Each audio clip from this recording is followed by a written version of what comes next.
انصاری بہت پیسے والے صحابی تھے. انہوں نے کہا عبد الرحمن میرے پاس بہت زیادہ مال ہے, بہت زیادہ کھجوروں کے باغ ہے, آؤ ایک کام کرو بٹوارا کر لیتے ہیں. میرے جتنے کھجوروں کے باغ ہیں آدھا تم لے لو آدھا میں لے لیتا ہوں. میرے پاس جتنے مکانات ہیں آدھے تم لے لو آدھا میں لے لیتا ہوں. آج تو بھائی بھائی میں بٹوارا ہوتا ہے تو بے ایمانی ہوتا ہے. کسی کے حصے میں دکان آئی, کسی کے حصے میں مکان آیا, کسی کے حصے میں مکان آیا, کسی کے حصے میں دکان آئی. میں گھر میں سب سے چھوٹا تھا, میرے حصے میں ماں آئی. منورانہ کا شعر. بھائی بھائی کا بٹوارا ہوتا اس میں بے ایمانی ہو جاتی. بھائی بھائی کا خون چوس لیتا ہے, بھائی بھائی کی زمین ہڑپ لیتا ہے. ارے کیا کرو گے یہ زمین ہڑپ کے, کیا کرو گے دوسروں کے مال پہ قبضہ کر کر؟ مرو گے ایک دن, اور جس دن مرو گے زمین تو بعد میں ساتھ چھوڑے گا, پیسہ تو بعد میں ساتھ چھوڑے گا, اولاد تو بعد میں ساتھ چھوڑے گی. سب سے پہلے تمہارا نام مٹ جائے. جب تک عبد الغفار صاحب زندہ تھے لوگوں نے کہا عبد الغفار صاحب آ رہے, عبد الغفار صاحب جا رہے ہیں. انتقال ہو گیا, روح نکل گئی. اب کوئی یہ نہیں کہتا کہ عبد الغفار صاحب سوئے ہوئے ہیں, لوگ کہتے جنازہ رکھا ہوا ہے, لاش رکھی ہوئی ہے, میت رکھی ہوئی ہے, چارپائی رکھی ہوئی ہے. سب سے پہلے تیرا نام مٹ گیا. اب کوئی تیرا نام نہیں لیتا, لوگ کہتے جنازہ, شیخ صاحب کا جنازہ رکھا ہے, مولانا کی میت رکھی ہے, مولانا کی لاش رکھی ہے. اب تیرا نام ختم ہو گیا. اور وہ سارا پیسہ سود کے ذریعے, بیاج کے ذریعے, رشوت کے ذریعے, زمین کو ہتھیا کر کے ناجائز طریقے سے جتنا تو نے کمایا خالی ہاتھ ہو گیا. وَيْلٌ لِكُلِّ هُمَزَةٍ لُمَزَةٍ. اے غیبت کرنے والے, چغلی کرنے والے انسان, تیرے لیے بربادی ہو. الذی جمع مالا وعددا, جو تو مال گن گن کے جمع کرتا ہے رکھتا ہے. یحسب ان مالہ اخلدا, کیا تو یہ سمجھتا ہے کہ یہ مال ہمیشہ تیرے کام آئے گا؟ ہمیشہ تو تیرے کام نہیں آئے گا. مرتے ہی یہ مال دوسروں کو ہو گیا. بیٹوں نے بٹوارا کر لیا, بیٹیوں کو کچھ مل گیا, بیٹوں کو کچھ مل گیا, بٹوارا ہو گیا, وارثوں میں بٹ گیا. تو خالی ہاتھ قبر میں جائے. دنیا میں برانڈڈ کپڑا پہنتا تھا, جیکٹ لینے جاتا تھا, ارریا کی سب سے بڑی دکان پہ جاتا تھا, سپول کے سب سے بڑے مارکیٹ میں جاتا تھا, نیپال جا کے جیکٹ خریدتا تھا. آج مر گیا. آج ایک صاحب نے مسئلہ پوچھا مجھ سے فون کر کے, مولوی صاحب وہ جو آدمی مر جاتا ہے تو کینچی سے اس کے کپڑے کو جو کاٹ لیتے, کپڑے کا کیا کرے؟ میں نے کہا ختم کرو بھائی, جلا دو کپڑے کو, کیا مطلب اس کپڑے کا؟ وہ کپڑا کس کام کا ہے؟ اس کپڑے کو کوئی تبرک بنا کے تھوڑی رکھنا ہے. جلا دو, بہا دو, ختم کر دو, ڈسٹرائے کرو. اس کپڑے کی اب کوئی حیثیت نہیں. مرنے والا مر گیا, اس کے کپڑے میں کوئی برکت نہیں رہتی. اللہ, دنیا میں ہم کرتا خود پہنتے ہیں, پائجامہ خود پہنتے ہیں, صدری خود پہنتے ہیں. مر گئے تو کتنے بے بس ہوئے. تجھے نہلانے کے لیے تیرے بدن سے کپڑا بھی نہیں اتر پا رہا ہے, کینچی سے کاٹ کے تیرے بدن سے کپڑا اتارا جاتا ہے. انسان برانڈڈ کرنے والے تیرے بدن پہ آج کاٹن کی سفید کفن کی چادر تجھے پہنائی جاتی ہے. دنیا میں اپنے پسندیدہ صابن سے نہانے والے, اپنے پسندیدہ شیمپو سے سر دھونے والے, اپنے پسندیدہ فیس واش سے چہرہ دھونے والے, آج تیرے مرنے کے بعد نہ کوئی صابن ہے نہ شیمپو ہے, نارمل پانی سے تمہیں نہلایا جائے. جاڑے کا موسم آتا تھا تو کہتا تھا گیزر سے مجھ کو پانی گرم کر کے لیتا. ادھر تیرے باتھ روم میں گیزر لگا رہتا تھا تو گرم پانی سے نہاتا تھا. تیری بیوی تیرے لیے چولہے پر پانی گرم کرتی تھی, تب تو جو ہے نواب صاحب آتے تھے, بیگم پانی گرم ہو گیا, ہاں جی گرم ہو گیا, پانی گرم ہو گیا تو باتھ روم میں جاتا تھا. آج مرنے کے بعد ایک لفظ تو بولنے والا نہیں ہے کہ ارے میں تو دنیا میں گرم پانی سے نہایا کرتا تھا, مجھے ٹھنڈے پانی سے کیوں لینا. دنیا میں چلتا تھا, فارچونر سے چلتا تھا, تھار سے چلتا تھا, ڈیفینڈر سے چلتا تھا, 2-2.5 کروڑ کی گاڑیوں سے چلتا تھا. مر گیا ہے, تیری گاڑیوں کا مالک کوئی اور ہو گیا, تیری زمینوں کا کاغذ کسی اور کے نام پہ ہو گیا, تیرے سونے چاندی کے زیورات کسی اور نے لے لیے, اور تیری گاڑی کسی اور نے لے لی, اور تو 4 لوگوں کے کندھے پہ سوار ہو کے قبرستان میں جا رہا ہے۔ اے انسان، اپنے انجام کو سوچ، اپنے آخری ٹھکانے کے بارے میں سوچ۔ اور جب تجھے قبرستان لے کے جایا گیا، جنازے کی نماز تیری پڑھی جا رہی ہے، میت رکھی ہوئی ہے، جنازہ رکھا ہوا ہے، امام صاحب نے جنازے کی نماز پڑھا دی۔ جنازے کی نماز کے بعد قبر میں تجھ کو لے کے جایا گیا، قبر میں اتار دیا گیا۔ تیرے بچوں نے بڑی محنت کی، تجھے قبر میں اتارا، تیری قبر کو تیار کرایا، تیری قبر میں مٹی ڈالی اور ہاتھ جھاڑ کے چلتے بنے، رشتہ دار بھی چلتے بنے، بچے بھی چلتے بنے۔ گویا بچوں نے بھی یہ پیغام دے دیا، ابا جان ہمارے لیے بہت آپ نے سود اور بیاج کا پیسہ کما کے لا کے رکھ دیا، بہت آپ نے ہمارے لیے رشوت کا پیسہ کما کے لا کے رکھ دیا، بہت حرام طریقے سے پیسہ آپ نے کما کے لا کے رکھ دیا۔ ابا جان اب ہم نے آپ کو قبر کی مٹی میں ڈال کے ہاتھ چھاڑ دیا ہے، یہاں تک آپ کی تعظیم کر دی، اب آگے آپ کے اعمال جانیں۔ اور اللہ کے نبی فرماتے ہیں جب میت کو دفنایا جاتا ہے تو تھوڑی ہی دیر کے بعد فرشتے آتے ہیں اور میت کی روح لوٹائی جاتی ہے، مرنے والے کی روح لوٹائی جاتی ہے، مرنے والے کو دوبارہ قبر میں زندہ کیا جاتا ہے اور اس سے فرشتے 3 سوال کرتے ہیں، من ربک من نبیک ما دینک، اے اللہ کے بندے تیرا رب کون ہے، تیرا دین کیا ہے، تیرے نبی کون ہے۔ او بیرپور والو، او سپور والو، دنیا کے تمام سیلیبس میں، دنیا کے تمام اسکول کی کتابوں میں ان 3 سوالوں کا جواب آپ کو نہیں ملے گا، میتھمیٹکس کی کتابوں میں نہیں ملے گا، سائنس کی کتابوں میں نہیں ملے گا، جیوگرافی کی کتابوں میں نہیں ملے گا، ہسٹری کی کتابوں میں نہیں ملے گا۔ ان 3 سوالوں کا جواب اگر ملے گا تو یا تو اللہ کے قرآن میں ملے گا یا جناب محمد رسول اللہ کے فرمان میں ملے گا۔ مدرسوں کو حقیر سمجھتے ہیں، مدرسہ چلانے والا مولوی بیچارہ، ابھی آج ایک مدرسے کے ذمہ دار کا فون آیا، رو رہے تھے بیچارے، شیخ صاحب کیا مصیبت میں نے پالا، روزانہ بچوں کو کھلانے کے لیے راشن کا انتظام کرنا پڑ رہا ہے، کبھی ان سے مدد مانگو، کبھی ان سے مدد مانگو۔ شیخ صاحب زندگی عاجز آ گئی، کیسے ان مدرسوں کو چلائے جائے؟ آپ کی ان مدرسوں کو چلانے کے لیے مولویوں کو بھیک مانگنی پڑے۔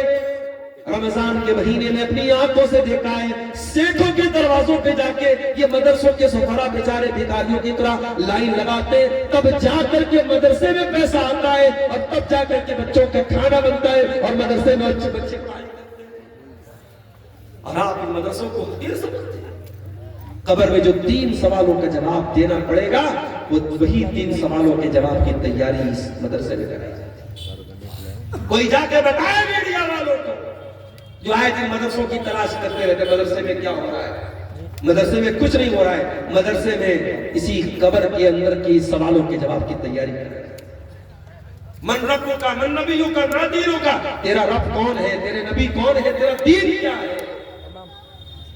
اور اگر آپ نے ان 3 سوالوں کا صحیح جواب دے دیا،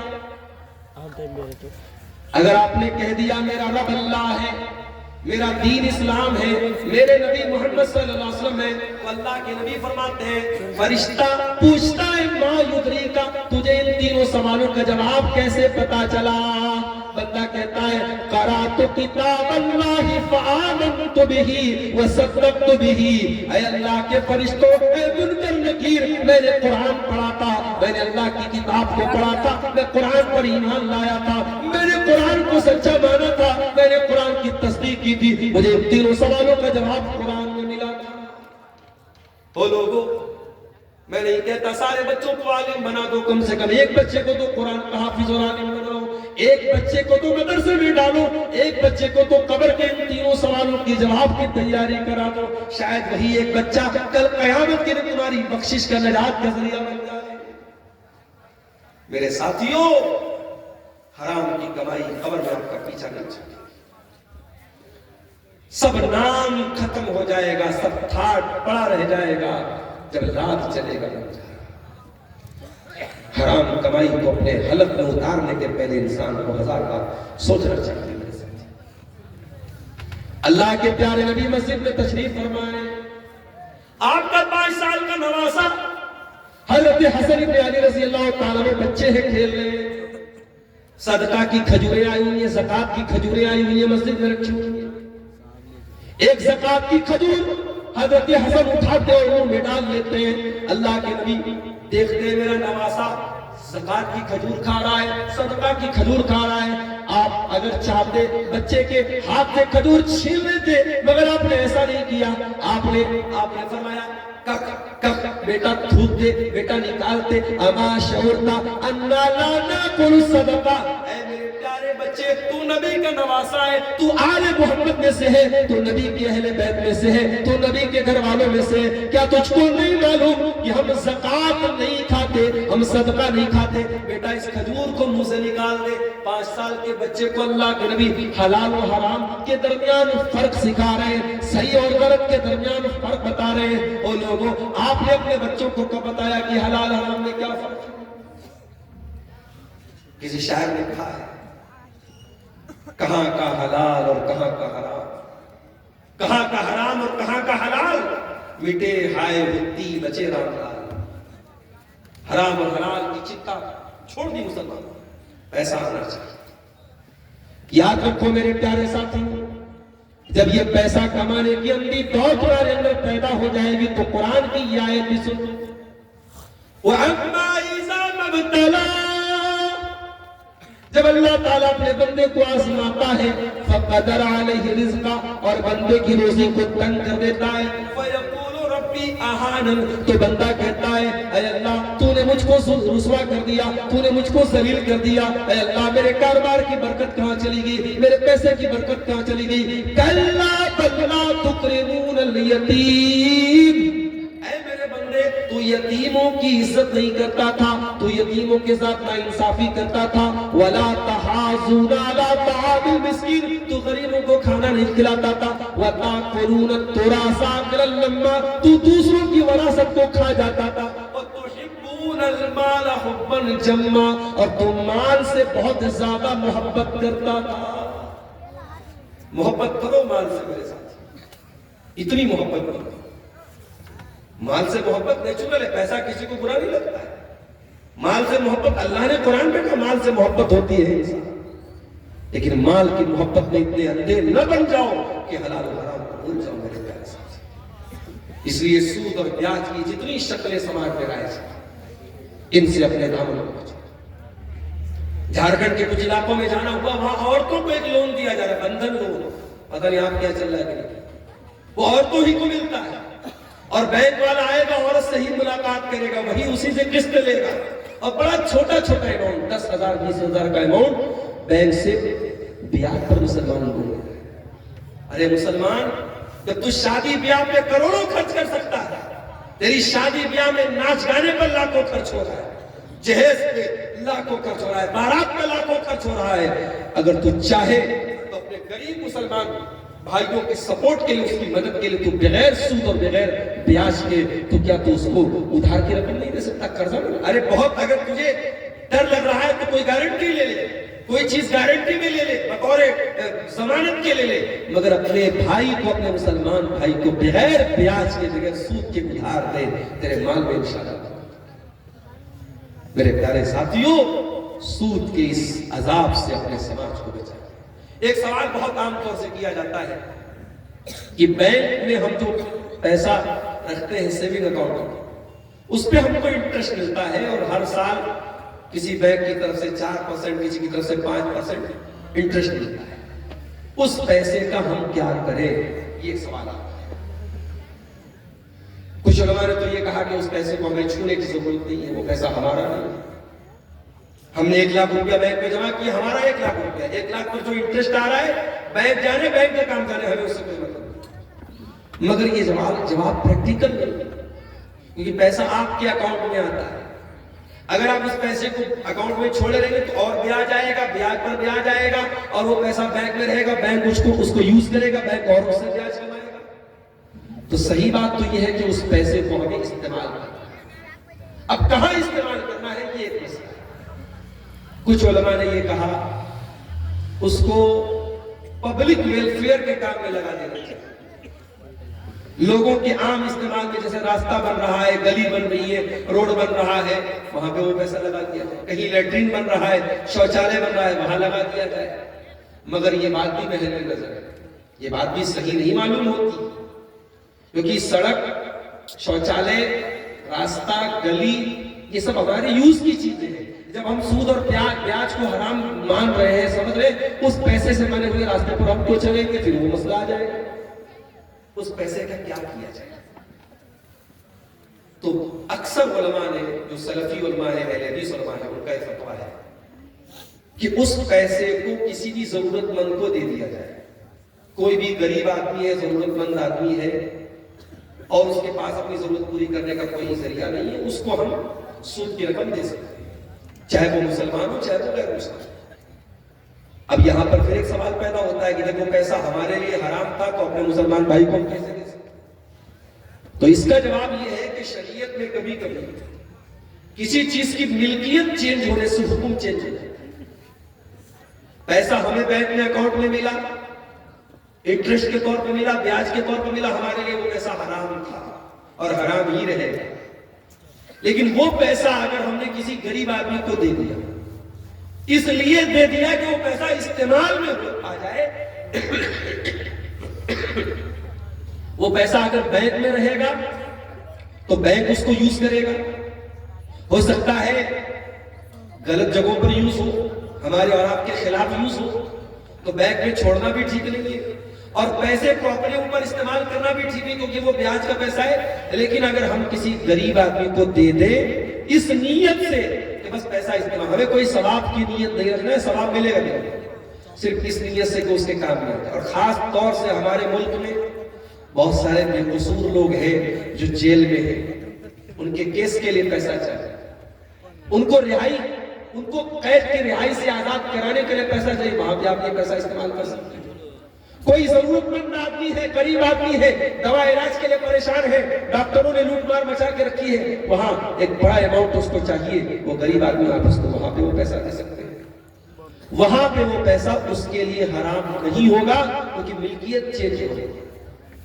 مثال کے طور پر ایک غریب آدمی ہے، زکوٰۃ کا حقدار ہے، اس کو کسی پیسے والے آدمی نے زکوٰۃ کی رقم دی، اور پھر اس کے گھر میں بچہ پیدا ہوا، اور اس غریب آدمی نے اسی زکوٰۃ کی رقم سے جو پیسہ اس کو ملا تھا، اسی پیسے سے اس نے عقیقہ کیا اور دعوت دی، اور میں اس کا پڑوسی تھا، تو کیا میں اس کے گھر میں دعوت جا کے کھا سکتا ہوں کہ نہیں کھا سکتا؟